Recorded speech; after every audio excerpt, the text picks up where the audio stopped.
Good morning, guys. This is going to be a live stream for the Ravens-Giants Week 6 matchup in New York. I'm going to have a structured path of how to conduct this live stream. I'm going to probably get started with the film and some of the stats and data in about 4 or 5 minutes. I usually wait to let the YouTube notifications push out. For whatever reason, for my channel, I have found that sometimes the notifications are a little bit delayed. Maybe it's the settings that I have included. Let me know when you guys have audio, please. Appreciate you guys joining so quick. I like to get these started a couple of minutes before 10, but in each Saturday morning, there's always some logistics or some fine tuning of the settings, I guess I could say, to get aligned in order to have the stream working properly. This is going to be a little bit different stream. Hopefully you guys are catching some audio. If you are, please let me know. If you like the intro graphic, I'm going to try to use that intro graphic each Saturday as people gather into the stream. What's up, Just Kalen? Thank you for letting me know. I appreciate that. Going to have a set structure or path for this live stream, and it will cover some of the elements of the game that I think are important. Some of the elements that I think will be most important. There may be some missing elements. There may be some things that other people would value to see more. They unfortunately will not be included in the stream. There's a lot of things that I won't spend a ton of time talking about that should be mentioned. Of course, Rashad Bateman not being available to play. Other Ravens players, being injured and out. But the Giants have the same issues. Their wide receiver core has been, pretty much decimated, I think, for injuries and lack of availability by certain guys. And so, I'll mention some of those things. And apparently they're going to be missing Ojulari possibly. I know their second best D tackle is possibly out as well. So there's a lot of missing pieces on both sides of the ball. And that's just something that, I'll mention as it comes to that technique or that specific situation, but I'm not going to spend a lot of time speculating on, to be honest with you. I'm going to begin this stream by talking about the Giants' defense and showing some data and their remarkable consistency in terms of the yards they're allowing, the number of first downs they're allowing, and then also show some film of the Giants and how they play first downs. And one of my main points in this video will be how I think the Giants' offense and the Ravens' offense each threaten the other team's defense very uniquely and very acutely. I think the Giants, even though if you looked at the matchup, the Ravens being the second worst or worst passing defense in the league in terms of yards per game, but the Giants not being really highly rated in terms of yards per game either. You say, well, that's a good matchup for the Ravens. But I think that to be real specific and hone in on something that could be a real problem for the Ravens is 11 personnel run defense. And I will deal with that as we get to talk about the Giants offense, which will be the second or third part of this video, to be honest with you. I'm going to begin the film study piece here in a moment. There will be video plays shown. Some certain plays I am unable to show you because NFL Network has shown them on the NFL YouTube channel, I should say, not NFL Network, on the NFL YouTube channel. And so I'm unable to utilize those plays in the stream, but I can reference them and maybe show a separate play. For instance, really some of the big run plays that Barkley had in week 1 against the Titans. All right, having said all that, we're going to get started and we're going to talk about the Giants defense first. And so the graphic that you guys see up on your screen here in a moment illustrates the number of plays, number of yards, number of first downs that the Giants defense has allowed in the first 5 weeks of the season. There's a little bit of variability. Obviously, Dallas in week 3 had 391 overall yards. Again, this is the Giants defense through 5 weeks. But look at the third down effectiveness. It's one of the hallmarks of Wink's defense when he was here that we were quite good. When we were very good on defense, we were very good on third downs. Right, specifically like 2019 when we played like a nickel 5-1 front with Chuck Clark in the box as playing like an inside linebacker position. And, you can look at the game they lost week 3. And then even week 5, a game that, they were very easily, Green Bay could have scored to tie that game up. Green Bay had some success on third down, but that was more so, I think, a product of like Aaron Rodgers just being so unbelievable at some of the things he does. So to me, you have a remarkable consistency there. About 60 plays per game, about 300, 315 yards per game, somewhere give or take that. The two outliers are, week 2 and then week 4. Week 4, they're going up against a really limited Bears defense, clearly, and that's not being insulting towards, a really limited Bears offense, and that's not being insulting towards them. That's just reality. They're not a very good offense right now for a lot of reasons. Wink Martindale's done a great job. They've got a lot of good players on defense. They've got some pieces injured. I don't look at this Giants. Lawrence, the D tackle, is a superstar. He may not be a superstar across the entire NFL, but he plays at that level. Talk about number 97. But they've just got a lot of good players. They've got a lot of depth. The Giants defense now kind of reminds me of us in the past couple of years defensively. Now, Marlon Humphrey, Marcus Peters, they're superstars.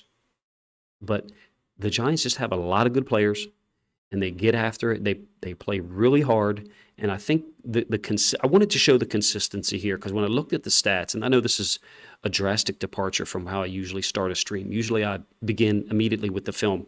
I wanted to show this because I thought it was very interesting that, where do you expect the Ravens to be? Like once the game's over here in week 6, where do you expect the Ravens to be in terms of plays, yards, first downs? And I'll show some of the Ravens' offensive stats later. This isn't a big stats channel. If you're new to it, if you're a Giants fan watching, I'm not big on showing and talking about stats a lot, but I thought this was relevant. I wouldn't expect the Ravens to all of a sudden have 75 plays for 440 yards against this defense. They seem remarkably consistent to me. And that's the reason why I wanted to start with this data to reference it. I don't think there's a ton of variability in the overall output that you're going to get against this defense. So hopefully you guys appreciate that data. This was just something I put together real quick in Photoshop to show you, how consistent they were, and then pose the question to you: where do you think the Ravens end up? I kind of feel like realistically the Ravens are going to be between 55 and 70 plays, maybe 67, 68 plays. And if we win the game, we're probably looking at 370 plus yards. And if we lose the game, we're probably looking at 330, 340 or less, somewhere around there. Maybe even less than that if the Giants defense plays really well. Thank you, Dre. I appreciate that. Yeah, defense is legit. Great pursuit. They play hard. We recognize some of the faces there, and I think that's an element to this game that has to be brought up in terms of our offense. They have Jihad Ward. They have Tony Jefferson. I'm not sure if Jefferson's playing. I think he was on the injury report this week, but I'm not sure. They have Mekhi Polk. Mekhi Polk spent time in our offensive system, and clearly they got Wink. So there's another factor here, familiarity with the scheme, and Mekhi Polk was involved in the teaching of the scheme this preseason. That could be one of the reasons why they signed Mekhi Polk. So I'm not saying that he's not. You guys know if you watch my channel, I think Mekhi Polk is a legit NFL receiver. I think he can play, but I don't even know if he's on the practice squad right now. Dre, I like that prediction. Anything 64, 65 plays plus is a winning formula for me. And I'll show the Ravens stats a little later, just so you guys know. I'll show the Ravens stats, and you can kind of compare it. I know that I've had this graphic on the screen for a long time, but when I looked at the stats, I was just struck at the lack of variability in terms of total plays, in terms of total yards allowed. They've given up 300 to a bad Bears team offensively, and then 301 to the Packers, who have a Hall of Fame quarterback, which was, regardless of their issues offensively, they still have some talent, they being the Packers. So I thought this was pertinent. And so since I've covered that pretty well, I have a checklist here, so you're going to hear my pen click every now and then. Since I've covered that pretty well, I think what we'll do is we'll look at some first down film. So this is going to be not every first down play, but this is going to be a lot of first down plays, and I've got them organized by coverage. So I'm going to kind of let some of them run. It's going to be first and second down defense against the Bears and the Titans. And I chose this play first for a reason. You know, I hesitate to criticize NFL teams because, I don't know the teaching, but sometimes you can see a lack of teaching. And like this is man coverage, okay, man free. The receiver motions away. This DB goes with him. This blocking scheme by the X receiver down here, he's going to block no one. He's going to block someone who's gone. And watch who ends up making the tackle. Now, it kind of also gives you an idea of the limitations of Jihad Ward in terms of athleticism. Good player. I liked him when he was on the Ravens. I thought he gave effort. I thought he played really well twice against the Titans in 2020. But this is an example, if you ask me, of like a lack of awareness. This guy goes away. There's no strong safety for you to crack. Go get the corner and watch him mix the play. It's a great tackle by the corner. 22, I think. Yeah, 22. Great tackle. So first down, I think you're going to get a lot of man free, and I will have something to say about that a little bit later. Most of the Ravens' big plays have come against man free this season. So while this is one of the more effective coverages for Wink, obviously, and you can see their guys play hard. All right. While it is one of the more effective coverages, I think it's a dangerous one for them also, because we have made some huge plays against man free this season, and I'll show them, later on when I talk about our offense. So again, I've structured or partitioned this into certain subjects, certain concepts intentionally, so that you guys get a chance. Now watch what happens on a somewhat similar play as the one I talked to you about earlier, when there is a number 3 player from the sideline to go block, and you can get somebody out on that corner. It's not like their run defense can't be had in certain cases. I'm not sure that we're going to exist completely running the ball at this team a ton. I think we're going to have to throw the ball on first down, and I'll show some clips of that as well. Some of our biggest plays is throwing the ball on first down, and I think it can loosen Wink's defense up. But you see, going to spend a lot of time with a 1 high safety structure. I'll show you a couple of plays, a handful of plays out of a 2 high safety structure. Another 1st and 10. You got a bunch set down here. And they're playing this interesting version of cover 3. I'm not sure that Wink used to play some cover 3 with us, and we were never really good at it. we struggled with it. There were certain things that we did, so this certainly looks like a zone turn, looks like middle of the field free safety. Obviously, you do not have this neat 4 underneath droppers. So calling this cover 3 is kind of weird. That's why in the database I put mod 3. It's a flood, and everything was difficult for the Bears. Everything was just so labored, even for the Titans. They try to run the same toss play, a toss crack, and you're going to get on 1st and 10, if you're in 22 personnel or 21 personnel, this is what you're going to get. That's what you're going to get. The X factor for us is that, we don't have Rashad Bateman, so we're kind of limited in terms of who we can throw the ball to. They're definitely going to be aware of Mark Andrews on first down. I think first down is going to kind of give us as fans a hint as to the flow of this game. This is a 2nd and 10, I believe, and you get a play action. Now you can see they're in a 1 high safety structure. It's 12 personnel, so 2 tight ends, and they're under center, they being the Titans. To get these guys, these second-level players, kind of sucked up, looking for the run. That's kind of your classic Ravens route from either Andrews or a receiver, kind of like just a deep over route. Yeah, Daniel, they do play a lot of man-free, but I'm trying to get to some plays that are not man-free. I think the next one after this is not man-free. Nah, the Ravens won't regret letting him go. That was the right thing. They should have fired him after the Bears game last year. Man free down here near the goal line. You can see this nice little delineation. And then you have a trailing DB. That's one of the things that we had trouble with in previous years, was outside receivers running the drag. And then Wink would vacate this area. So how much he's doing that this year? Some. Not a ton. But you can see Here, you've got an inside linebacker who's playing the low hole and they're man free. So if you try to throw this drag, you have a guy who can defend it, that's sound. In previous years with us, Wink would blitz this inside linebacker in the middle of the field. The low hole in between the hashes, 6 to 10 yards deep, would be wide open. Yeah, I like Wink Martindale. I'm glad that they're doing well. I'm glad that he's not coaching for the Ravens anymore, though, to be honest with you. All right, maybe I was wrong. This is one more iteration of man free, and it's 12 personnel, 2 tight ends. So if we have Ricard, Oliver, and Andrews on the field together with a tailback, we're going to get something like this, right? We're going to get an 8-man front or a 9-man front, depending on, what we do with the receivers. So in some cases, we're going to be content to run the ball. In some cases, I think we have to throw on first down. Another instance of man free. This has been a killer against Wink Martindale's defense for years. If you remember with the Ravens, this one hurt us.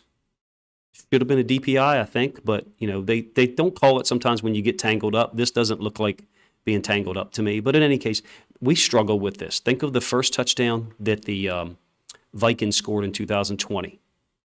You had this route, and Jefferson beat us up top. Marlon was down here as the corner, and Chuck was the free safety. All right. We've also been beaten on this route by the Kansas City Chiefs multiple times.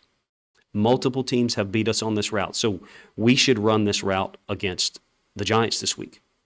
And you can see, I already showed you a play on a 2nd and 10 of Robert Woods being open and catching the ball for a big gain. Here's another example of it. Same concept.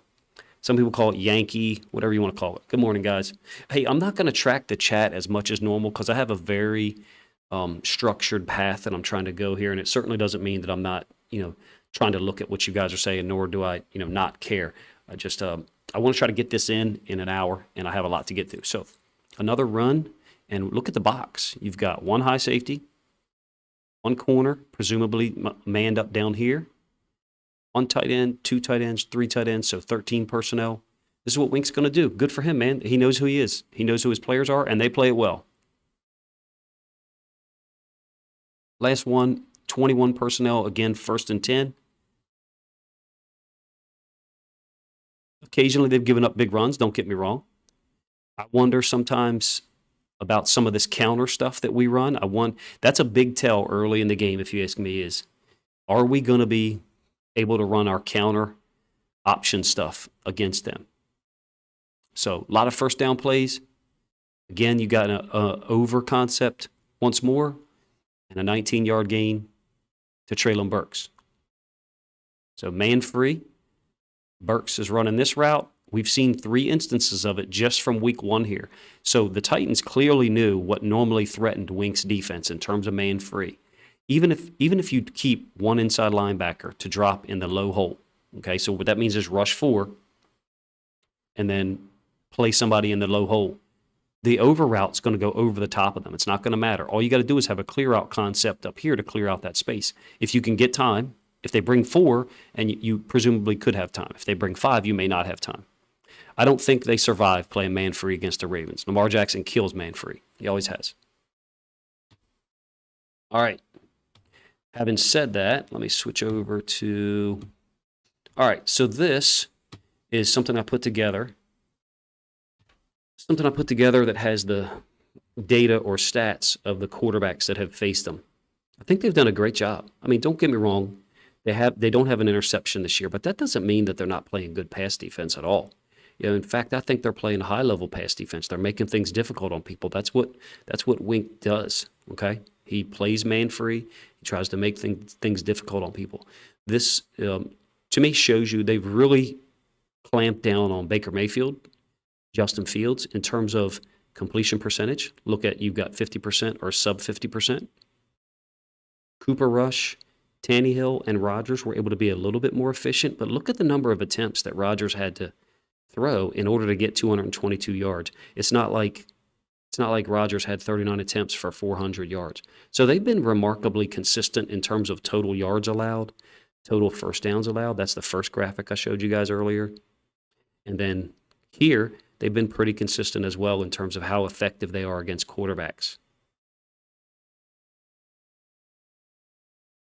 Yeah, when you say blitz Lamar, Lamar has historically abused man free for multiple reasons.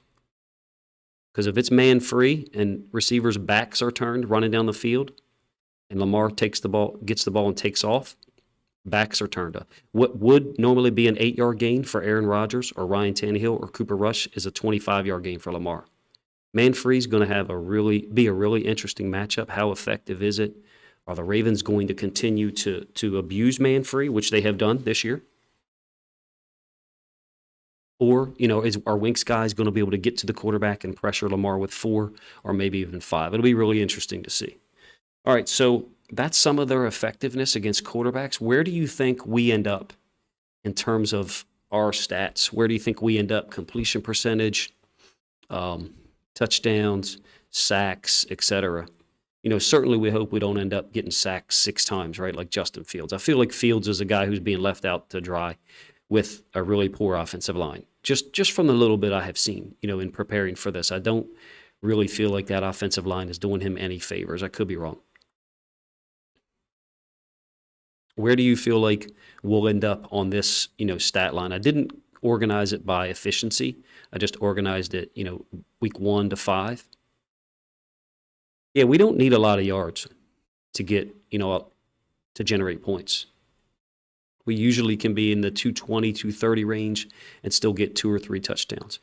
Covering in man free is going to be really interesting because then that leaves Mark Andrews man-to-man on someone. And I just don't see the player for them that's going to be able to shut Andrews down. They don't have a Taron Johnson. Taron Johnson is really unique. Even the Bengals safeties, I think, are pretty solid. But I like this Giants defense. If I was a Giants fan, I'd be really excited about what they have on defense, the depth that they have, and the number of good players they put out on the field.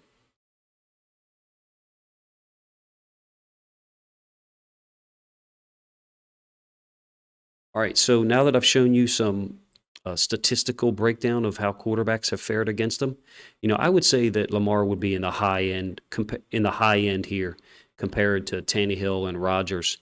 Cooper Rush really looked pretty smooth and efficient against them. 0 sacks. I think he's playing well. I like the guy, but of course, when Dak comes back, he'll be the starter. All right, let's get into some third down. Somebody a minute ago, I think, asked about situational defense. I packaged together as many third downs as I can use from the Packers game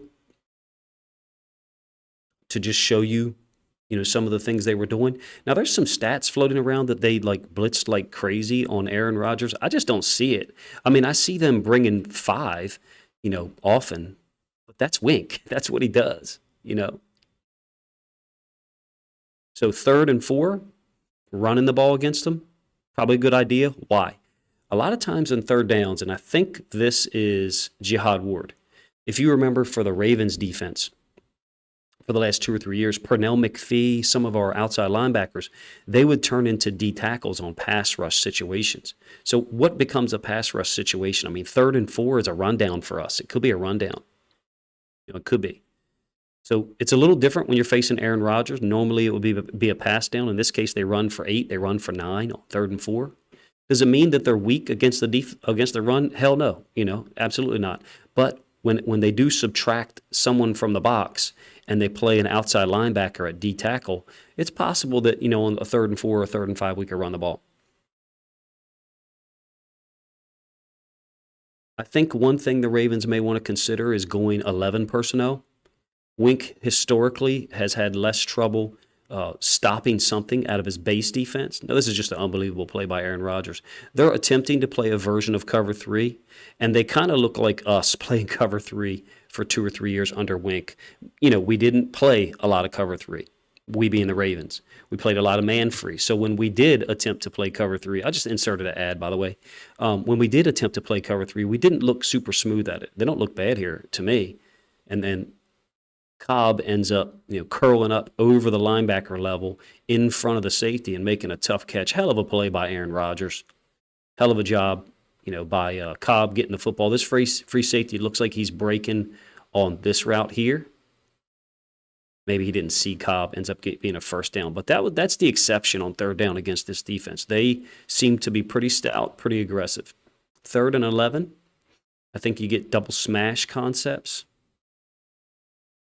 and then the receivers try to alter their routes. Could have been a defensive pass interference, but they're physical. This is what we did. So we can't turn, we can't flip the script now and say, oh, that should be defensive pass interference. That's how we played defense under Wink. So give those guys credit. They're physical. That's the way he wants them to play. Even when you have a too high safety structure pre-snap, sometimes post-snap, you're going to get, guys dropping down and playing man. So smash, essentially, you're getting this, and they're taking the fade go one-on-one. Who do we have that's going to win this? I mean, maybe Mark Andrews, maybe Devin Duvernay if he's got the right matchup, because he's won, plenty of one-on-ones this year on third down. Devin Duvernay is going to be key for this game, if you ask me. What's up, Baltimore, Don? Devin Duvernay is going to be key. If you're a Giants fan or someone who hasn't watched the Ravens a ton, Duvernay has won a lot of third down matchups. So this is Wink's version of man-free that I think really has the opportunity for the Ravens to make a play or for him to get pressure on Lamar. It could go either way. Bringing 5 or 6 and playing man behind it just leaves so much space for someone to run onto. But the other side of that coin is if you get pressure, and I think that's Kayvon Thibodeau up there. I don't know if you guys watched my Kayvon Thibodeau video. Like, he's playing at a high level, man. I really like him.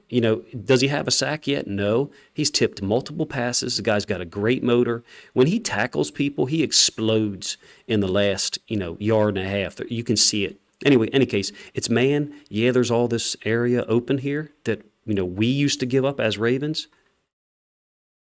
But he doesn't have time to get it off. Has to flip it out to the tight end. Great stop. That's the concept that Wink, lives and dies by playing, bringing 5, bringing 6. And I offer to you that this has a big reward for them, but also a big risk. Because if Lamar breaks out of here, it's over. So playing man-free is high reward, high risk for them, if you ask me. Okay, thank you, Yusuf. Appreciate that. Appreciate you letting me know. But I don't think Wink's going to change, I don't think Wink's going to change. Oh, yeah, Yeager. Look, Kayvon Thibodeau is the real deal. Like, people that are saying things about him, like he's not doing this, he's not doing that. Guy's playing well, man.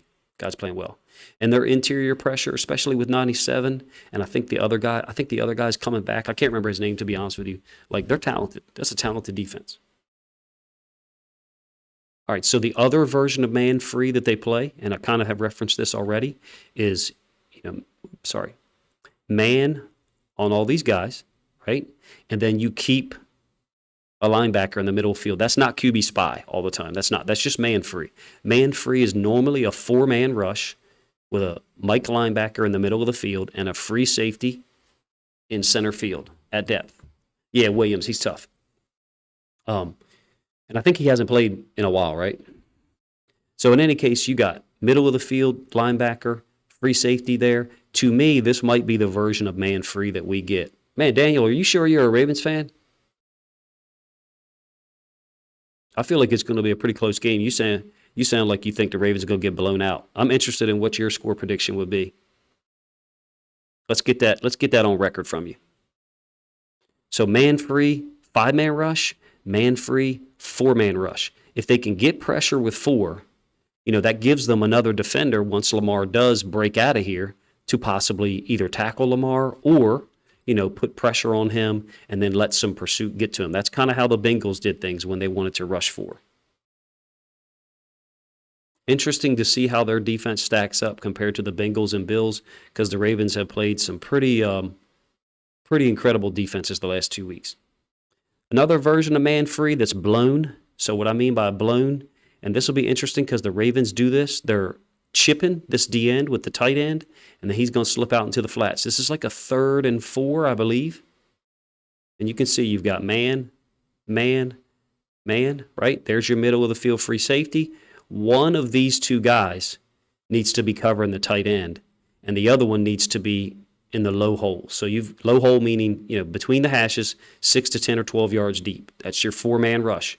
So you can tell someone blew it because you got a 4-man rush. Everybody's playing man, but you got 2 players at the second level not guarding anybody, then the free safety. They can't afford to blow coverages, and they don't do it that often, to be honest with you. Yeah, would love to see J.K. get more carries, Z. I agree. This is all third down stuff against the Packers. I can't show you every play, third down play, because some of them the NFL has used in their breakdown. Another version of, man, but it's a little different. Now, this is the thing that the Ravens don't do very well. When you play man, you kind of open yourself up for these pick rub routes. And in some cases, I think some of these things should be called. Now, the tight end doesn't impact, let me rewind this, it's not running smoothly. The tight end doesn't impact the slot defender at all right? But other teams did this against us a lot. When I say us, I mean the Ravens the last 2 or 3 years. The Chiefs would do this. The Patriots did this. Even in the 2019 game where the Ravens beat the Patriots in Baltimore like 37-20, they ran a lot of pick and rub concepts, and we're not good at that. The Ravens are not good at that. We either get called for offensive pass interference or we don't actually pick or screen the guy. So some of the, quote, answers that are there for man are things the Ravens aren't good at. But one of the things that has been consistent this year is big plays against man. All right, I think one more. This is the fourth down play. I think I can show you this one because nobody at NFL YouTube has used this one. Look at the aggressiveness. Bringing two guys off the same edge. Great effort. Yes, they did, Yeager. You were absolutely right. Them pick routes hit us down in the end zone or on third downs, right? Look at the effort, though, man. High effort from these guys. Going to be a challenging situation to try to score a lot of points on them just because of their effort. The scheme they play is very aggressive. That was, I believe, the 4th and 2 that basically clinched the game. And then I think they accepted a safety after that to make it the final score, 27-22. So that's a look at some of their third down stuff. They're not going to be all man free, don't get me wrong. But Wink is going to play a significant amount of man free. And who's going to win? Who's going to win for the Ravens on third down? I mean, Andrews is perfectly capable. Duvernay is perfectly capable, absolutely. Who else? I mean, Demarcus Robinson, haven't seen him beat man. So from the Giants' perspective as coaching staff, it makes sense to say, well, let's play man. Let's play man and let's shut these guys down. That's fine. All right, Daniel, got it. I saw it the first time. Let's play man. Let's be aggressive. The problem is Lamar scrambling against man free.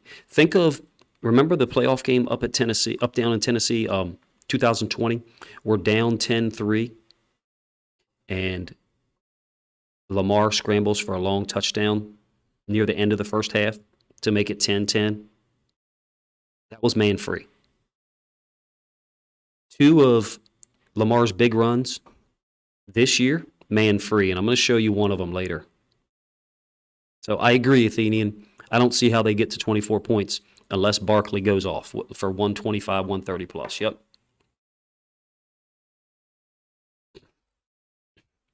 All right, so let's look at some Ravens offensive stuff because that's what we're comparing now. Let me see if I've got the right graphic pulled up. All right, Ravens rush data. If you're just joining, I've been trying to show some data here. I'm going to insert an ad, by the way. Hopefully it doesn't interrupt you guys at all. The ads that I insert is just for people who watch it later, rewatch it. All right, this is Ravens run game, weeks 1 through 5. And you can see that, weeks 1, we really struggled against the run. Week 2 did better. Week 2 and week 3, like Lamar's got over 100 yards.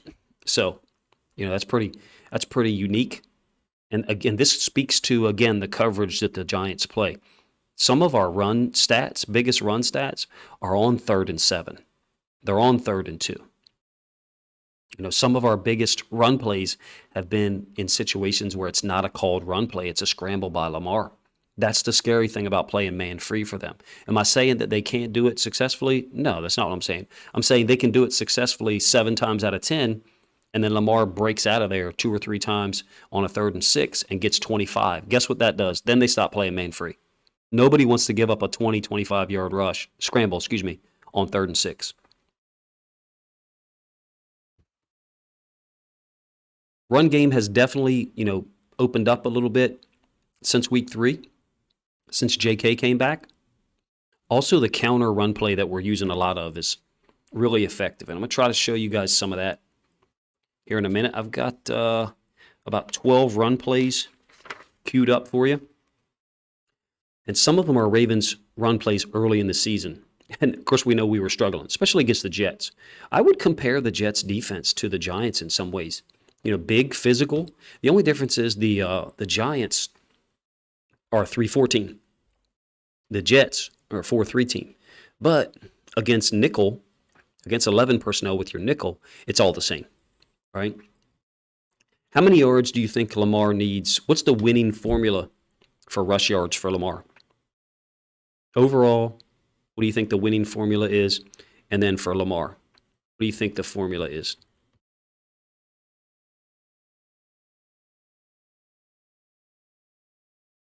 Overall rush yards for us, and then Lamar rush yards, because that's what you see there, right? Rushes, attempts, yards, touchdowns, and then how many first downs are generated. The thing that's interesting to me is the last 2 weeks is the best two defenses we've played, and then we've got 13 first downs in the run game in each of those 2 weeks.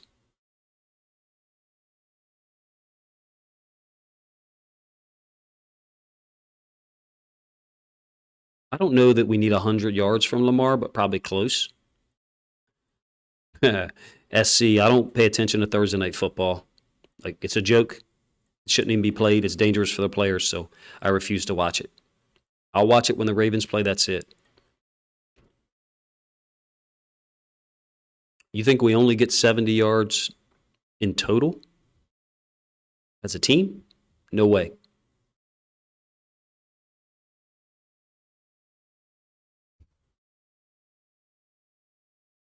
I would say it's probably more realistic the Ravens are in the 125 to 155 range total. And in order to get to that number, they probably need Lamar 70, 75 plus, is my guess.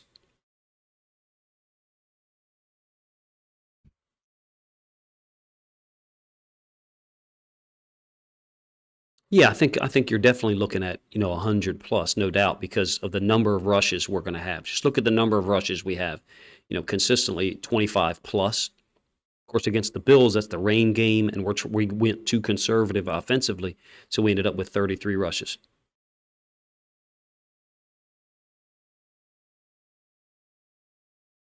If we don't get to at least 125 rushing, I don't think we win the game.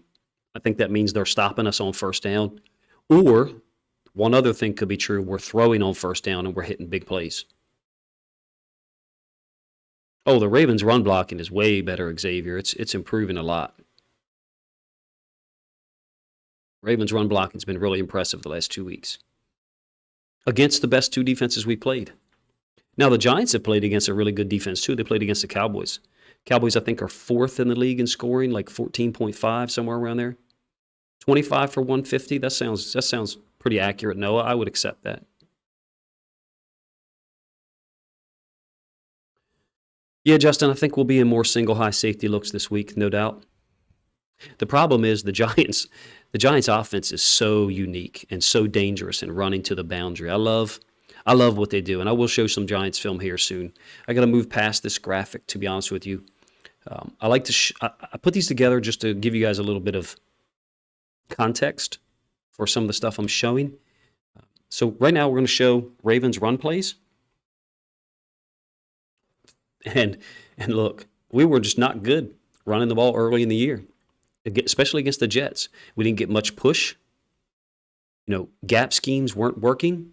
Tight ends were getting stood up, just like Oliver did there. Oliver's on our right side. We had trouble.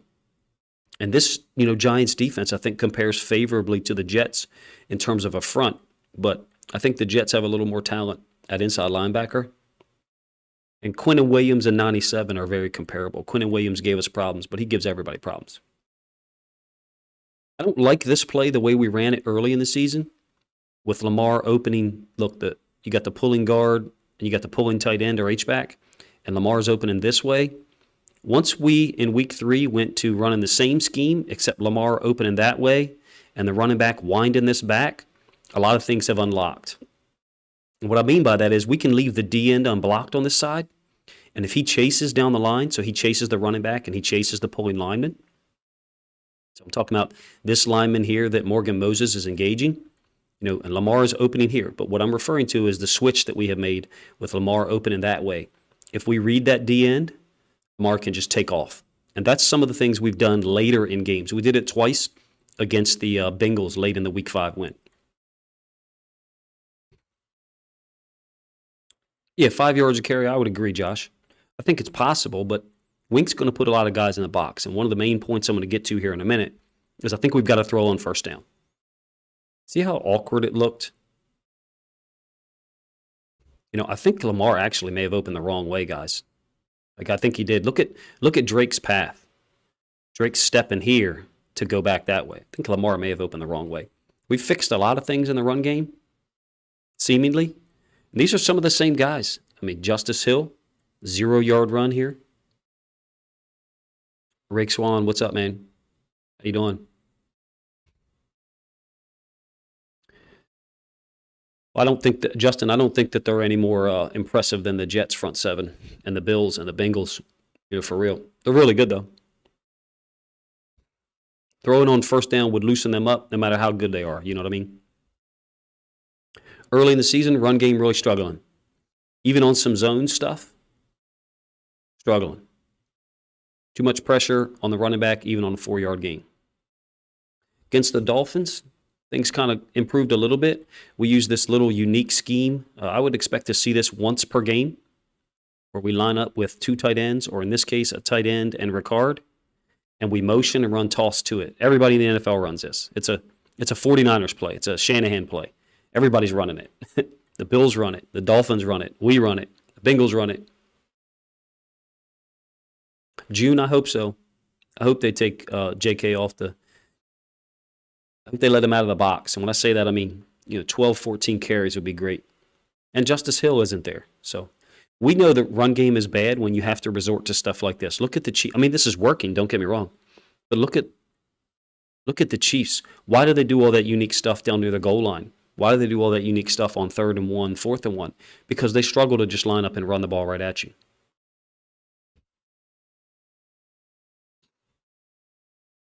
Well, you always defer when you win the toss. Simple. I've never chosen to take the ball first. All right, another run play. And now some of this stuff opens up, and this is not similar to what Wink's going to do. I would not expect to see Wink play stick split 0. His guys have not shown this, to be honest with you. It's not something you just install in 1 week. I love what the Ravens did against it in certain situations. Run the ball. Just take everybody down, down, down. Down block means just take them that way. Like whoever's lined up inside of you, block them down. Read the end man. In this case, we give it. Huge gain to Justice Hill. Yeah, Josh, I love when we do that and then we either snap it or we motion him out, in terms of Andrews. I agree. Because it forces the defense to respect the sneak by Andrews. And then, we can just spread him out wide and throw the ball after that.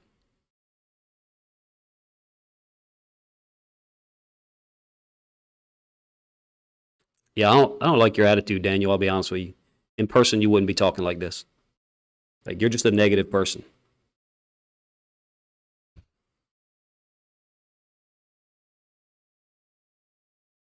Yeah, you got to defer, Big Drizzy. I agree. He said when your defense is trash. Run game opened up a little bit. You can see the difference when we open opposite. So Lamar opening this way and JK going here. So this is what's presenting a lot of problems for people. Leaving the D end unblocked to the side that Lamar opens to. Now, we're not doing that here. I'm going to pause this in a second. All right, so Lamar's opening this way. Oliver's actually going to the D end. He doesn't need to do that. We need to go to the backside inside linebacker. And Lamar needs to read this guy. This D end is put in a lot of conflict because what we're doing right now is we're going opposite that, okay? So this D end has a decision to make. Do I try to chase down the line of scrimmage? Now, again, Oliver's blocking this guy. He shouldn't be doing that, okay? He should be moving up to linebacker level, and we read this guy. That D end is put in a lot of conflict. This linebacker is also put in a lot of conflict. When you get to pulling guard, historically, as the linebacker, that's your trigger, okay? They're adding one to the other side, they being the offense. Zeitler is being added. He lines up on this side of the formation. The offense is right, our left on the screen, and then he pulls and goes over to this side.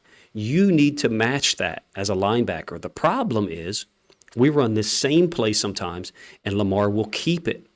So this D end on the backside and this linebacker kind of need to slow play this. We're really taking advantage of those teams, the Bills and the Bengals, two really good defenses, by running this counter. If you want an early check to see if the Ravens' run game is working, see if this play is working. Where we open, again, Lamar opens this way, and the running back winds it back. You can see Zeitler's pulling. Zeitler is being added to the other side, the left side of the offense, or the top side, and the backside inside linebacker needs to match that if you want to stop it. The problem is, like I said, if Lamar keeps it and runs to this side, a lot of these DNs, Sam Hubbard, Wise, or whoever, are not able to keep up with him. That's not exactly the scheme that you see here. We're not leaving that guy unblocked. We're actually blocking him. But against the Bills and against the Bengals late in the game, we have left those DNs unblocked, and Lamar keeps it and runs this side, even though the guard is pulling to the opposite side. Really dangerous play. It's kind of an evolution of what Greg Roman's run game has been under the pistol. And just so you know, like, I'm not a big fan of us being in the pistol. I'm not. I would rather us be in the typical shotgun or be under center, but I have to give respect. It is working. I'm sorry for those annotations. All right. Again, Ricard, motion left to right, left guard pulling, Lamar opening this way, and the running back winding this back. That's why I call it counter wind back. This is the run play that's given a lot of people a lot of trouble. If you want an early indication for whether the Ravens are going to run the ball on the Giants or not, the first time we get in the pistol and we open opposite, if we can't get anything out of that, that could be an indication for you that this Giants defense is going to be able to stop those run concepts. This run concept is really giving the league a lot of trouble. I agree, James. I wonder why we don't run under center more. There's a really nice illustration of it for you. Opening here and the running back winding this back. It puts the backside inside linebacker and the D end in a lot of conflict. And you can see, it's tough to see it there. It looks like Moses is able to get to that backside inside linebacker. If you can block the backside inside linebacker, it's going to be a successful play no matter what front people are in. Sometimes we do and sometimes we don't, James. It's a great question. So, James, I'm going to pause this. I think you're talking about this guy right here, James. We should not be. In most instances, we should not be. Yeah, Linderbaum played well against Lawrence Guy. I don't know who the guy was earlier that said Linderbaum's going to get wrecked. I might screenshot that. All right, so this guy right here, yeah, we should not be blocking him. Because, James, if he runs down the line, then Lamar can just keep it and take off. It puts him in conflict. Our option historically has had less success the longer the season goes on because normally the running back goes to the same side that Lamar opens to. So this path, this arrow is the running back's path. And then this arrow is Lamar's path, what he opens. That wasn't enough conflict for people. So when Lamar opens this side and the running back winds it back to the other side, there's more conflict because there's more space between the running back and the quarterback in terms of their path. So, yes, we should leave him unblocked, James. I totally agree with you. Sometimes, James, no, he does not read it. Sometimes he's told to hand it off. That's a great question. Now, if you want to play man, and just so you know, most of these plays I'm showing you is man-free. What defense does Wink play? Man-free. You got single high safety. Now, we have 21 personnel here, and they've got their dime on. So, their nickel, This is a D end. That's Judon. I think number 3 is Jabril Peppers. This is a safety, and then this is a free safety. So Wink is probably not going to have his nickel group on when Ricard, Andrews, and a running back are on. But this right here against man-free is a killer. Again, you want to see if Wink has a good plan for stopping QB power early in the game. If he does, then he can really limit our options, during parts of the game. And he very well might. This is a borderline unstoppable play in certain situations. They're kind of giving us this off tackle by alignment. You almost have a two gap bubble. You can see that the D end is stepping out. Number 3, Peppers, is also stepping out. So this is an easy keep read for Lamar. I'm not sure that Wink, there's no way Wink plays this bad. No way.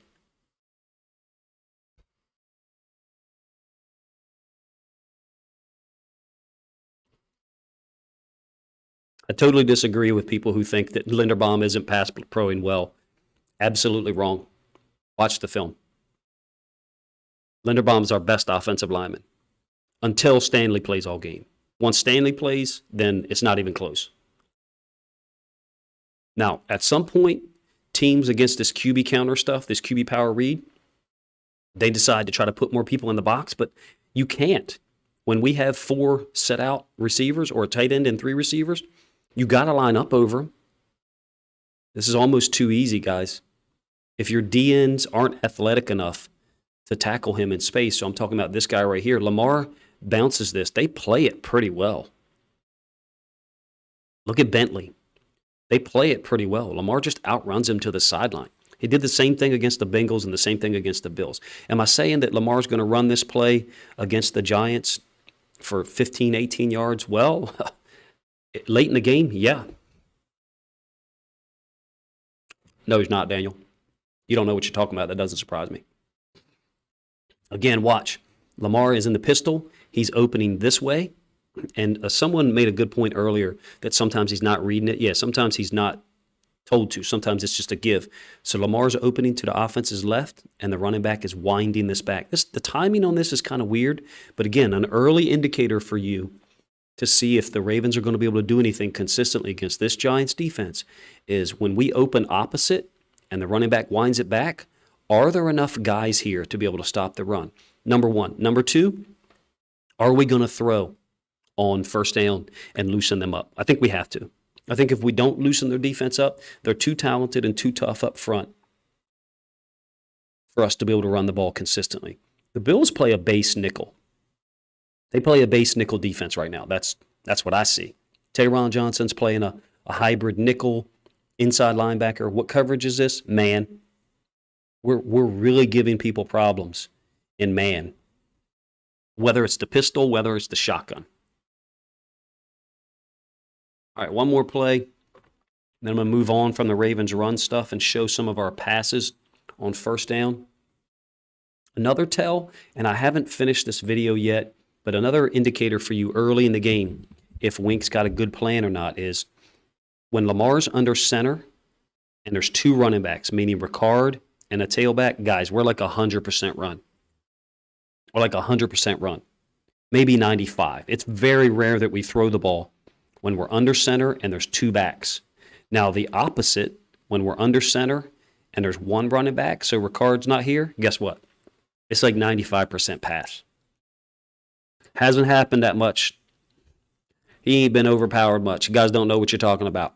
If you think Linderbaum's getting overpowered consistently. I'll tell you what I'll do. I'll go find maybe 30 pass plays from the end zone angle, and I'll post them up without commentary, and you can watch it.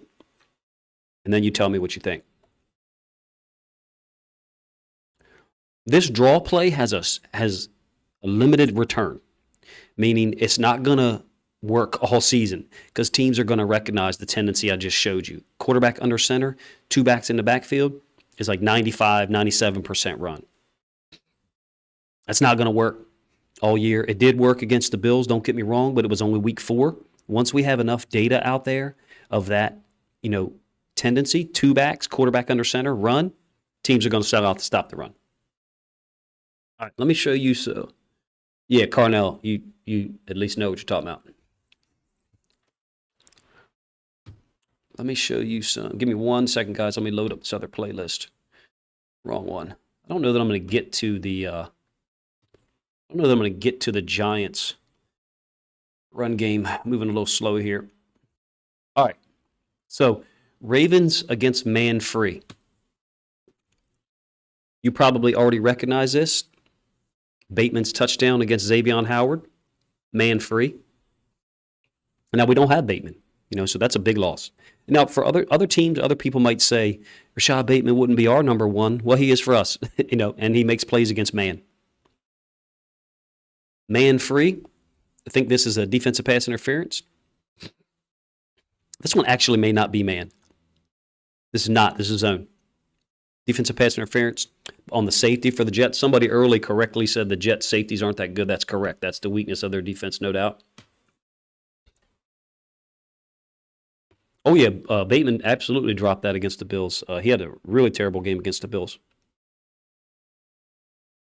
This is the formation where Duve is really, taking people to school. And this goes to my point from earlier. Lamar's under center. It's one running back. Ricard is out wide. And then we know he's going to motion and he's going to pass pro, or he's going to motion, he's going to slip out into the flats. It's not that we haven't made plays against zone. We have. Here's one of them. You got this dig. Bateman's bringing the post, and then Duvernay's bringing the dig underneath from the same side. You don't always see it that way, but it's not that we're not making plays against zone. We are. Duvernay's making plays against everything, for real. Yeah, people are like, oh, he got pushed by Quinnen Williams and driven back. Quinnen Williams doing that to everybody, dummy. If you don't like my attitude, don't watch the stream if you want to say dumb stuff. There you go. One back, play action.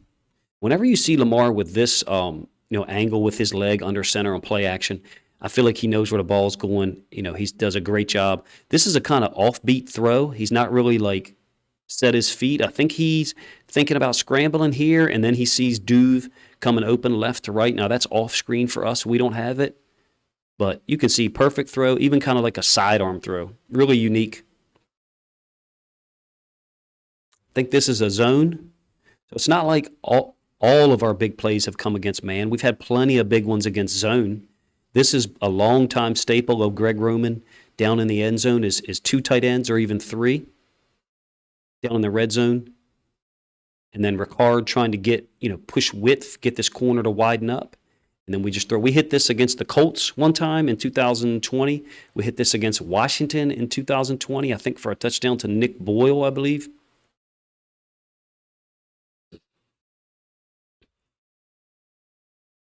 Ravens, be more. I would think Isabella's probably a chance to be activated. Prochet played pretty well last week, especially blocking and stuff.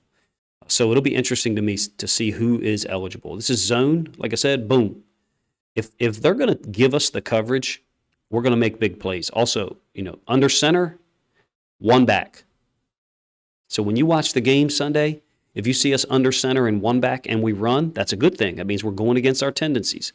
If you see us under center, two back, and we pass, that's good. We're going against our tendencies. I'm not sure how much self-scouting we do. This is one of the best throws Lamar's ever made, if you ask me, because of the situation. This is our eighth possession. Now, it is a 1st and 10, but this is what we have to do against this Giants team. I think we got to loosen them up. 1st and 10 throws, find some space, attack them. Make Wink change a little bit. We know it's going to be very difficult to change Wink, though. He's going to do what he does.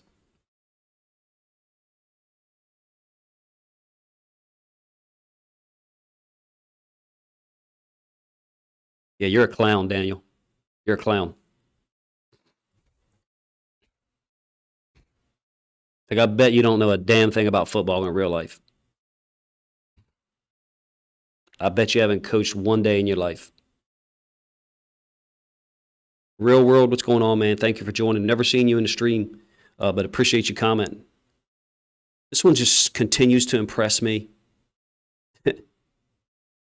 Again, Lamar's kicking off that back foot. He knows where he's going with the ball. We got to be a little less Andrews focused, though, if you ask me. You guys let me know what you think. I feel like we got to be a little less Andrews focused, even when, we're making plays. This is another one that we've got to use against Wink, and I'm only going to show one of these. We had trouble with screens with the Ravens defense under Wink for years. We did. We just did. Admit it. And this is something we've got to do. 1st and 10, screen, especially if we think he's bringing a stunt. What gives us trouble right now is not man free. So that's what makes this a really interesting matchup, if you ask me, because that's their base defense or one of them. And that's what we do. That's what we attack the best. Well, we also attack cover three very well, to be honest with you.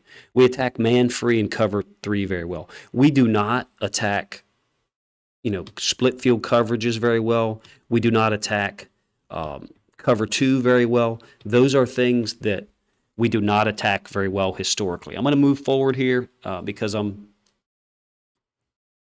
running a little bit behind. I don't know if you guys watched the Saquon Barkley video that I did. I'm about 15 minutes behind my schedule. Look, Saquon Barkley is an unbelievable player. Like, I am so glad he's healthy. I believe most of these plays have not been used on the NFL YouTube channel, so I believe I'm okay to use them. There are certain angles that I can't show. So just so you know, if the NFL shows something on the NFL YouTube channel from the All-22, then I can't show it. This is a dangerous play, and it's 11 personnel. We struggle against 11 personnel, meaning we struggle to stop the run against 11 personnel. And I'll show you some examples of that here. The way they block this play is awesome. I'm not going to take you guys time up explaining it to you, but I call it down. They're pulling the guard, and he's kicking. They're pulling the center, and he's wrapping. And they're running this back to a side where there's only a tight end. So it's to the boundary with their best player, Saquon Barkley. That is tremendously stressful for the defense because most defenses against 11 personnel, they're setting their nickel to the field. That's the nickel right there for the Titans. So they're +1 to the field, and then Brian Daboll was running to the boundary. Another thing for you to look for early in the game is how often are the Giants running to the boundary. Another one, lined up on the hash, running to their left, to the boundary. And this is just an unbelievable run by Saquon Barkley. Short motion, so, the previous play I showed you, he motioned all the way across. This one, he kind of gets here, and he's going to go ISO block, the front side safety. Doesn't get a great block on him. I'm not saying he does, but I'm just showing you the concept. Running it back to the boundary with your best player. Shovel pass for a touchdown. I hope the NFL hasn't used this one. Great play. This one is to win the game, right? They're down 2019, getting the ball to their best player. Certainly Daniel Jones has done some things with boot and scoring some touchdowns this year, but, we've got to figure out a way to slow this guy. I'm just not sure we can tackle him 25 times for real. He's just that much of a problem. Yeah, Queen definitely played better against the Bengals, I think, because it was consistent coverage used. We were playing more consistent coverages. We weren't playing 4 and 5 and 6 different coverages. This one is going to be really dangerous, man. When you have a same side run to the boundary, meaning the running back is on the right of the quarterback, and then not every running back can do this. Not every running back can put their foot in the ground and then go back in the direction from where they lined up. I can't show you the end zone angle because I think the NFL channel has shown the end zone angle, but hopefully you guys understand what I'm saying. Same side run, meaning giving the ball to the running back and him running it on the side where he lines up. It's something that shotgun teams have a lot of trouble doing. And another thing that's being set up here, and you can look for this early in the game, is the RPO to this number one receiver. This is you're getting a slant. If our second level defenders are committing, then they're going to hit the slant in behind us. Well, our second level players have to commit. It's Saquon Barkley. That's the guy we're being coached up all week to try to attack and defend. Supremely talented. Like I said, I'm glad he's healthy. I'm not glad that we're having to play against him this week, though. All right, when they do go to the field with Barkley, I have noticed a pattern. They're often putting 2 tight ends down into the boundary and then getting Barkley the ball to the field. So what they're trying to do is, if you're putting the +1 defender over here, then they're attacking over here. Kind of simple. If you're putting the +1 defender over here, and the Titans they've got a corner and a safety, you pretty much have to keep a corner and a safety to the boundary against this Giants team because Barkley threatens to the boundary so much to the short side of the field. It's a really unique threat and something that you got to give their coach credit on doing consistently. Ball is on the hash now, and now you're going to get tossed to the field. So it's not like they only run to the boundary with him. I'm just letting you guys know they run to the boundary often. Saquon Barkley's dangerous everywhere, clearly. Toss crack concept. We've struggled with this in the past. Yeah, you're absolutely right. Tackling is going to be extremely important. Juice Man, what's up? Appreciate you joining. James L. I mean Barkley for me, but Chubb is great as well. So it's neither here nor there. They're both really good. I'm not sure who this receiver is. He's kind of big, and I know they have a lot of injured guys. This is the third time I have seen this receiver open, and I don't even know his name to be honest with you. But looks like a pretty good blocker. To be honest with you, looks like the kind of guy that can have success in this type of offense. If anybody knows his name, let me know. It's number 13. I'm quite sure he probably would be down on the depth chart if all other guys were healthy. Galladay. I think even Wan'Dale Robinson has missed some time, even though he's going to be healthy this week. I think I can show this play, hopefully. David Sills. Okay, yeah, that makes sense. I think you're going to get this motion, and this is that same down play. So they're going to pull the guard, pull the center, and then run off tackle to the boundary. This safety is going to be entirely too slow on his fill. Sorry for that. The safety is going to be entirely too slow on his fill. And look, it's going to be damn hard to tackle Saquon Barkley anyway. But when you leave too much space between levels of the defense, it gives Barkley the opportunity to set up a cut. You have to have your guys, a little closer together in terms of your second and third level, not by alignment, but just by read. This corner reads it quickly. The corner's coming forward already. The safety's flat-footed. I think he's going to take another 2 gather steps, before he comes downhill. If the Ravens want to stop Saquon Barkley, they've got to be on the reads. They've got to trust their reads. Guy's too dangerous. Oh, James, that's an interesting point. That they'll take plays from each other. You could be right. Could be entirely right. All right, I'm going to show some. That was all pretty much 11 personnel. Here is their run game stats. I don't think I've shown this yet. Again, I'm a little behind here, so I've got to speed up some. Yeah, June, there's no doubt that Jones has been, focused on short passes. They seem to have gone real safe with a lot of things. And, I mean, credit to them for doing that. They trust their defense. And then they trust their primary playmaker, Saquon Barkley. And they get him the ball a lot. I think he's 97 carries in 5 games and 18 catches.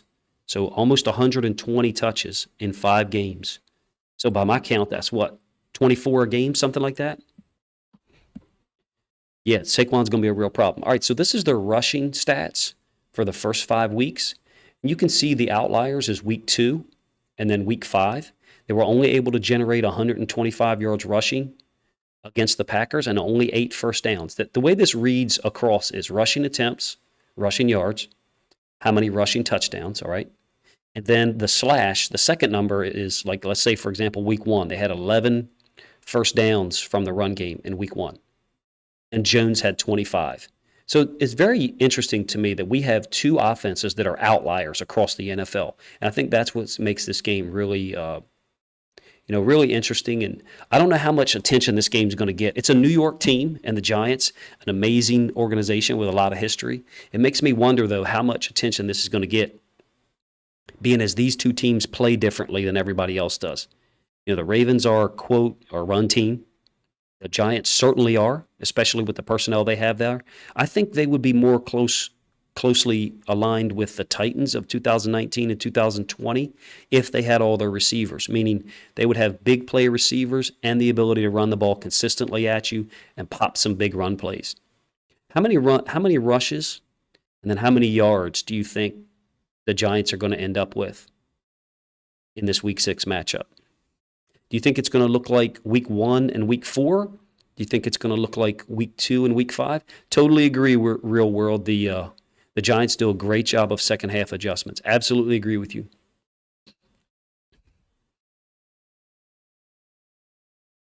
The only thing, Big Drizzy, I mean, I understand that. Like Wink knows how our scheme. He certainly knows our offensive scheme. The only thing is that he plays a lot of man free. He's got to make the adjustment. If he plays a lot of man free against us, they'll have a number of big plays. They'll have a number of stops, but they're going to give up big plays. That's just a fact. We make a lot of big plays against man free.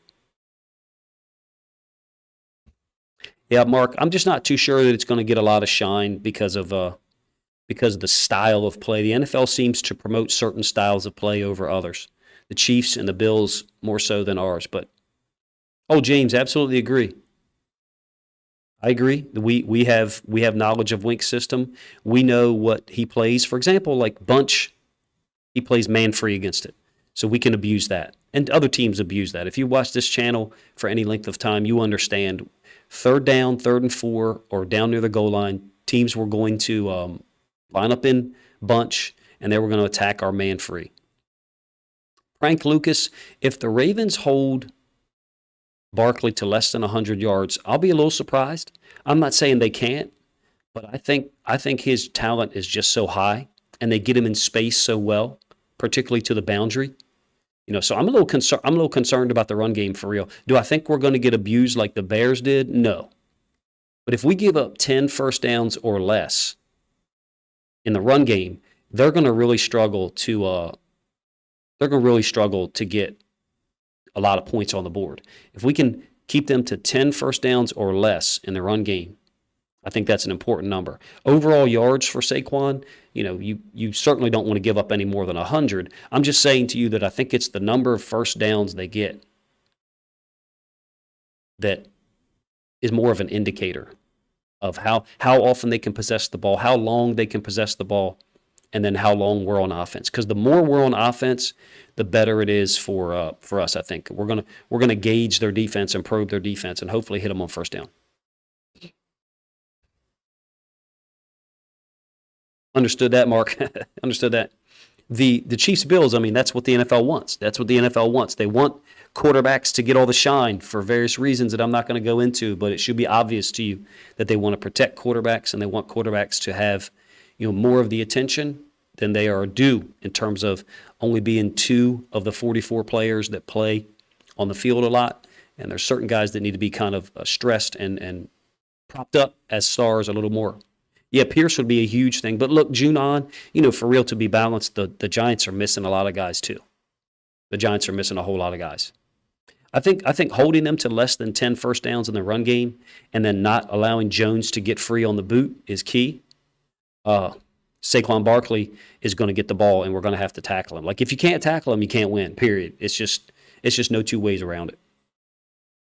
I did have one more playlist to get up here, so I'm going to throw that up now, and then we'll be out. And this is not going to be encouraging for Ravens fans, to be honest with you.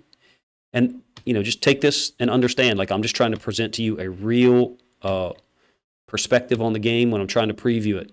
We have trouble against 11 personnel. We have trouble against 11 personnel in the run game. This is all 11 personnel run plays. And it's only going to be about 8 or 10 clips. But when it's 11 personnel, we got an outside backer and 2 D tackles. So we've taken off one of our interior run defenders, by default. It's 11 personnel. You kind of have to, right? They got 3 receivers on the field. We struggle to stop the run. Wink does too, though. That's the key here. Wink struggles to stop the run out of 11 personnel unless he goes with a 5-1 nickel. And I don't think that those inside linebackers they are not even close to the inside linebackers for the Bengals and the Giants. Not to disrespect them at all. They're good players and they're good defense, but the Bills inside linebackers, probably the best duo in the league. And the Bengals, I personally think Logan Wilson is an incredibly underrated guy. You can see how much we struggle with 11 personnel run plays, even in a single high structure. Where is this play going? To the field, but it's going to the bunch side. We still struggle against bunch in the pass and the run. So does Wink too, though. So that'll be interesting to see if the Ravens have any wrinkles. I forget who said it earlier on that our offensive coaches were in the room for Wink's game plans as well. Now they're running away from the bunch, but in order to do it, they're motioning somebody through. They're trying to get Queen, to widen up with that motion. It's zoned. It's not man. Now, this threat still exists for the Giants. That's the boot threat. That's Josh Allen. So we're running Stevens at the boot threat. And, the fundamental way to play it will be, run down the line of scrimmage and tackle the running back. But if the quarterback keeps it, well, now you got a problem. You got to cover this receiver, McKenzie. So the boot threat off of the run threat to the other side is just a classic concept that puts defenses in conflict, and it will never not put defenses in conflict. JPP kind of getting, taken down there by the tight end. That was his first game, obviously. Another 11 personnel run play. This one's a lead draw or ISO to Josh Allen. And Daniel Jones offers this as well. Malik Harrison plays this quite poorly, if you ask me. They have this as well. I don't know how often they're going to do it, especially I know he had an ankle injury earlier in the season. They're already limited in terms of what they can do downfield with Jones at quarterback. I don't think they want to risk him. The Bills don't seem to care. They seem to be willing to run the ball and create that additional man advantage, meaning you got 5 offensive linemen, tight end, quarterback, running back. So you got 8 in there. And right now, pre-snap, we've only got 6. We're bringing a safety up to be the 7th. If the quarterback runs the ball, it's still 8 on 7. You still have a one-man advantage. Yeah, Milano and Edmonds are nasty. Rakes on. Man, I know I'm pronouncing your name wrong. I apologize. Kyle and I agree. Odafe has struggled with power. I would agree with you. This one's a great play by him. But this is too few and far between in terms of 11 personnel run fits. This is what the Bengals do, the Bills do on motion out of 11 personnel. They're not running somebody across. The Giants are going to run somebody across. Why? Because they're in man free. So I think you can put people in more conflict in 11 personnel when they play man. I don't know that the Ravens are going to play a lot of 11 personnel on offense, though. Totally agree, James. If the running back gets through to the second level, it gives you more problems. This formation, we had a hell of a time trying to stop against the Bengals. Is pro twins. Actually, this is twin slot, but there's the tight end, and there's the running back on the same side. So if you've paid any attention to my channel, I call that A gun. If the running back was over here, I call that B gun, just so your players can communicate to each other quickly. We had a lot of trouble with this against the Bengals. Running back, tight end, same side run plays, especially where into the boundary. Why? Here's the nickel defender. So you can see we've got 2 high safeties and the nickel defender to the field. So down here, we're just kind of like a man down. It forces this field side inside linebacker to cross the midline to defend the run play, and then sometimes the running back can wind it back into that vacated space. Hopefully this makes sense. I know for Ravens fans, this is not really encouraging, but this is just reality. If they want to go 11 personnel, they being the Giants, they can put us in a lot of conflict by running the ball to Saquon Barkley. Joe Mixon's a good player. I think he's underrated, but there's no comparison between him and Saquon Barkley. And this happened often to us. Our edge players ended up peeking inside, and then the running back bouncing it outside. Happened against the Bengals some, happened against the Bills as well. Oh, I agree with that too, June. Absolutely. Tyler, it depends on if we're in 2 high or 1 high. Your safety's got to read it. So, your safety's got to read the block of the tackle. If he sees run, then he's got to fill to the outside. He's got to let the inside linebacker handle B gap and the D end or outside linebacker handle C gap. In this case, I think JPP jumps to the inside. Look, he's not condensing the gap. His head should be on the His head should be on the outside, pushing the tackle down, condensing that inside gap. It's the safety's responsibility to be in the outside gap. But you got Jamar Chase back here. That's what the Bengals do. They put you in conflict, right? They put you in conflict with the threat of the deep play in the pass, and so it makes you late to fill against the run. And it took the Bengals 5 possessions to figure that out, right? I don't think the Ravens are going to be in these 2 high safety looks against the Giants a whole lot. I think we'll be in them situationally. You see it here again. You got the tight end backside and 3 receivers, so it's 11 personnel. We're in our nickel defense. We have always struggled in our nickel defense to stop the run. This is a beautiful concept, man. I don't know if you're a nerd for football like I am. This is what's called an influence trap. They're influencing Calais Campbell. The left tackle is going to go up to the inside linebacker. This guard is stepping out to kick out JPP. Why are they doing that? Well, when you get this block by the guard, him pull away from you, that influences you. That's why it's called influence trap. They influence you as the D tackle to run with him. Because if a pulling guard goes in one direction, there's usually a reason why. It's like the way we used to teach it is the pulling guard is the pretty girl at the mall. You follow her, all right? So in this case, The guard pulls outside, gives Calais this weird look, and then the tackle is pulling and trapping Calais Campbell. Badass run play, tackle trap, kind of, but they're trapping a D tackle.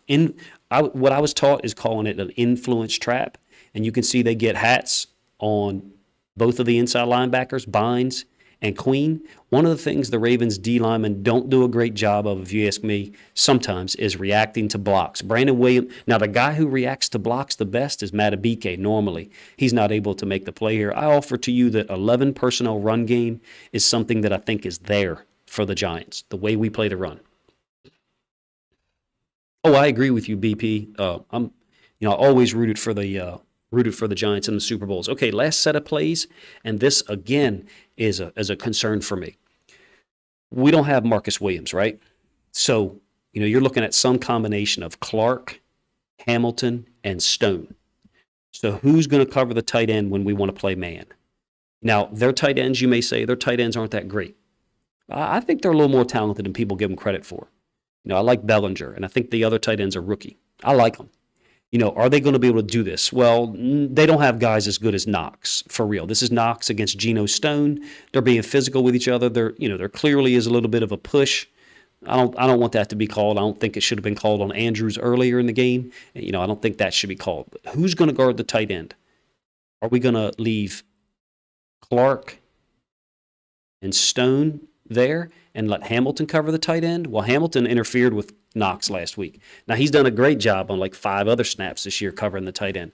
Covering the tight end is an issue for us.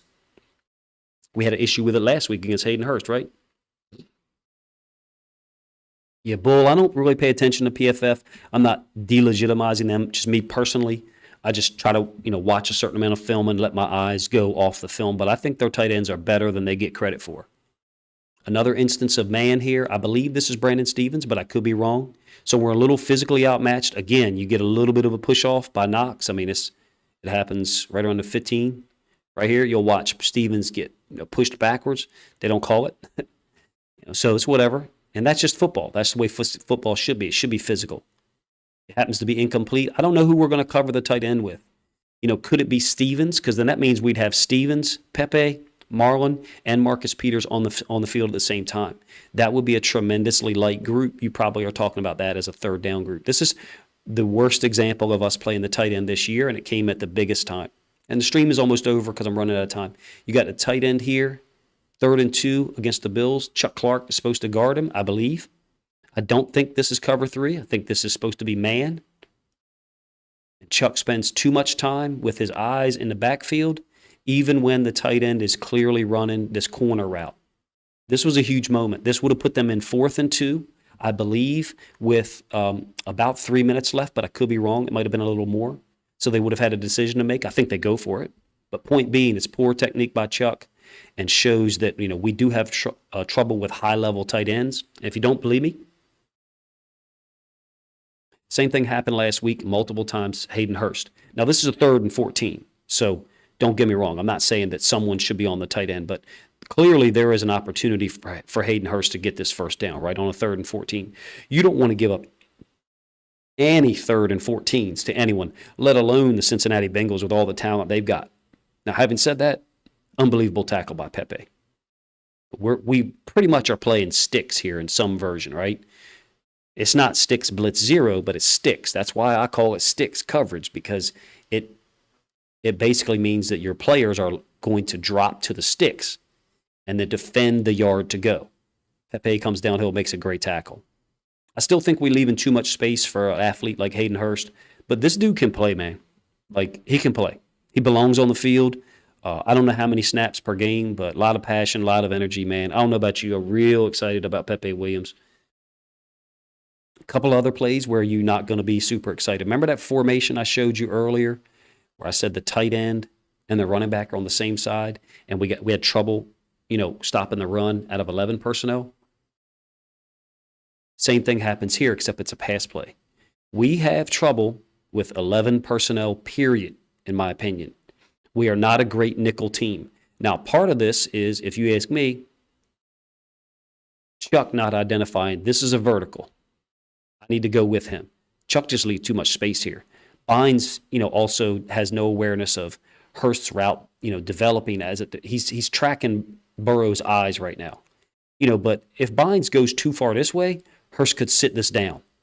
So Bynes is kind of like the secondary element in terms of stopping this play. Chuck is just too far off. I think we're playing some kind of version of quarters here, to be honest with you. Because Queen is on number 3. That's the running back, number 3. Number 1, we've got Peters, and this is a vertical. He cuts that actually a little shorter. This is a vertical, meaning it's a vertical release. He doesn't go, he doesn't run it out and a slant. All right, then Chuck would take the slant. If they run 2 verticals like this, then Chuck needs to take the tight end. They don't exactly run 2 verticals, but this is a vertical release up to about somewhere around here, and then he brings it across the field. Chuck just leaves too much space here. It's a too high safety defense, James, so no. We were playing a lot of too high. Why? To defend against, Jamar Chase. Luckily, Pepe's played a lot of safety in his career. He played a lot of safety, I think, at Houston. So that gives us a little bit of an advantage. All right, so I'm going to stop it here and let this screen sit.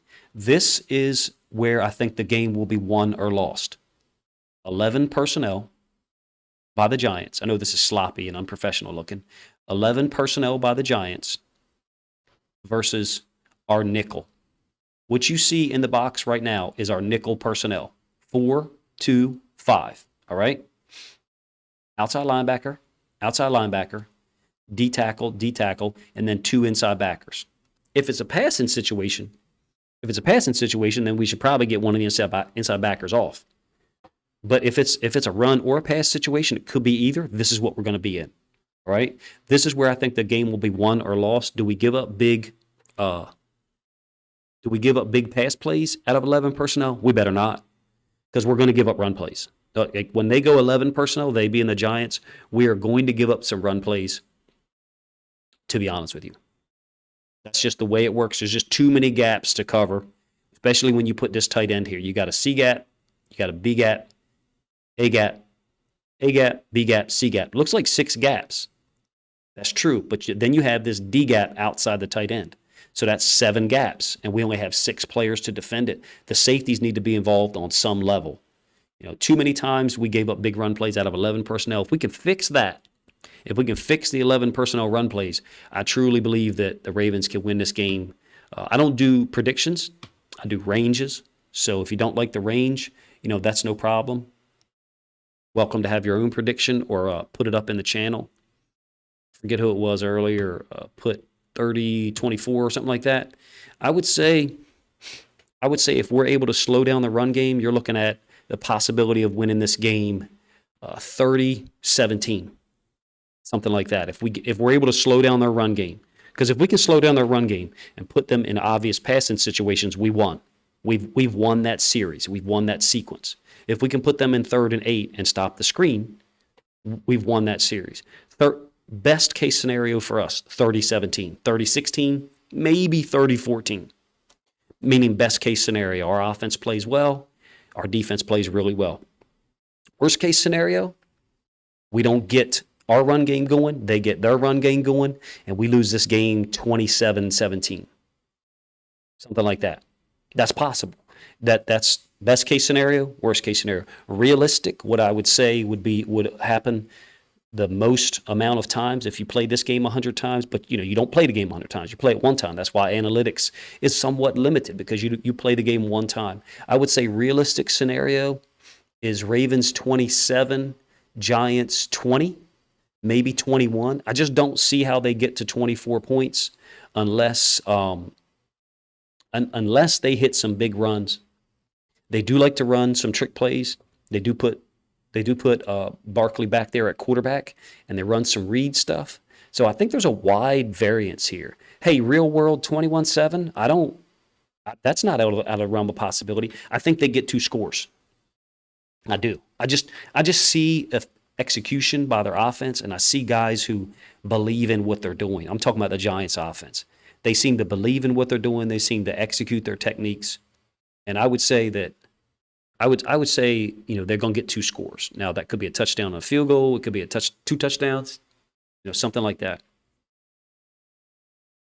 Gotcha. Understood. Yeah, I would just say that they seem to be the type of offense that's going to score at least twice. That's why my final points for them is usually in the 17, 20, or maybe even 24. Maybe they get four scores, three touchdowns on a field goal. I think that's possible. Don't get me wrong. If we play bad, they're certainly capable.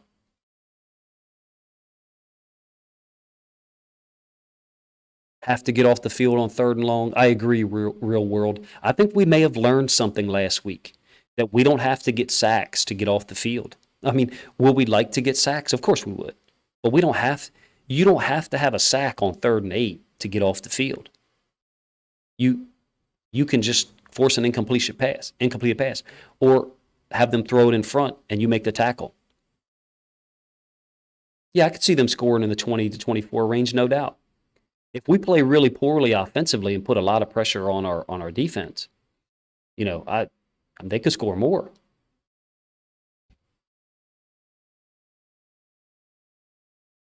Play this game 100 times, Giants win 99. Yeah, I don't know what you're talking about. I don't know what world you're existing in. 10-14, us winning. Oh, you mean 14-10, Melon Farmers? Yeah, I could definitely see Barkley getting open on a wheel, a screen, one of those angle routes, or what I call a zig route a lot of times. Tremendously talented player, man. Love his game. Just glad that he's back healthy. I don't know about you, but I wish there was a way to make injuries occur less, you know.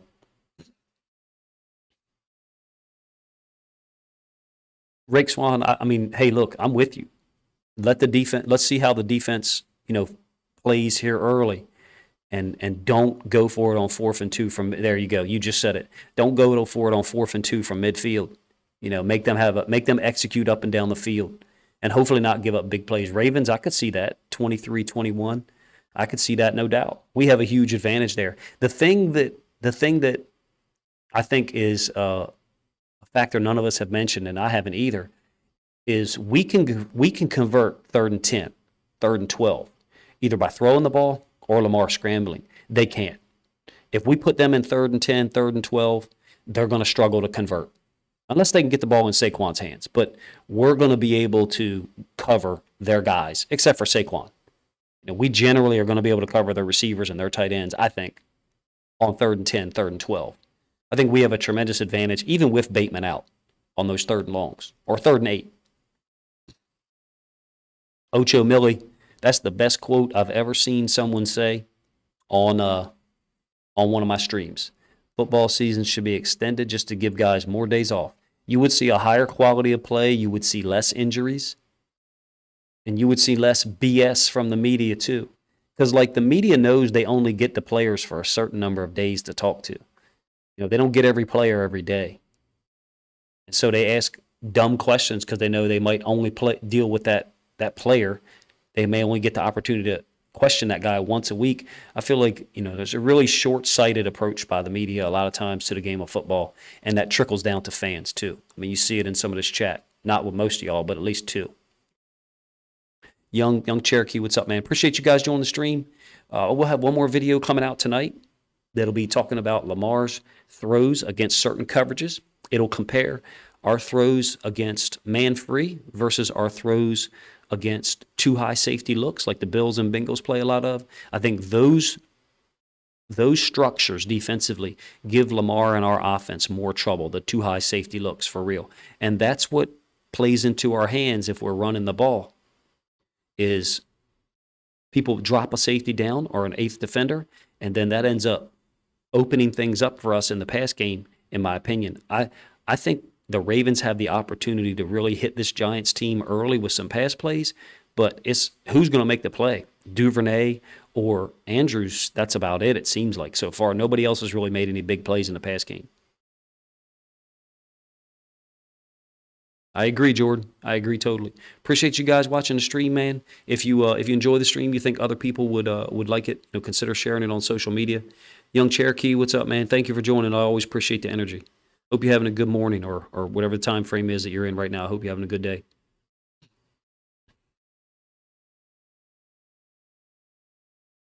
Yeah, Bateman didn't play well against the Bills, but we know he's got more talent. So if we had Bateman in this game, I would feel very confident about this because man coverage against Bateman is just a bad idea, especially on the field with good footing.